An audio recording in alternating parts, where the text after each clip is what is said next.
ছুটকি লতিকা স্নান করে লাইছে, এবার যা তুই স্নানু যা। না আজকে করতাম না আমি, তুমি কালকে জোর করে স্নান করেছিলা। খাড়াই স্বামী না কইলাম, যা স্নানু যা। কি থাকো কি তা না, আজকে -7 ডিগ্রি চলতেছে, তবুও যদি চাও স্নান করতাম তাহলে আমার গরম জল লাগবো। বাবা কি ভিআইপি মানুষ এনে, গ্যাস কিটা মাগনা এলো, ঠান্ডা জল দিয়ে স্নান করলে জানোস শরীরে কত উপকার। না আমি অপকার লয়ে খুশি আছি। তারা এনো, হ্যাঁ যাইস না গুণগান, আমি তোর লেগে খাওয়ান আনতাছি, দাঁড়িস কিন্তু এনো। শিউর মা আমার লেগে চিংড়ি আনতে গেছে, মা আমারে মারবো ভাবি। কি লো লতিকা কইলো গেছে তাই?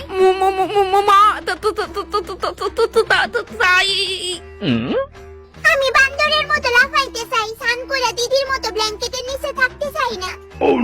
ছুটকি বাইরিয়া কইলাম, মা তোর লেগে জল রেডি করছি, আয়া তাড়াতাড়ি স্নান কর।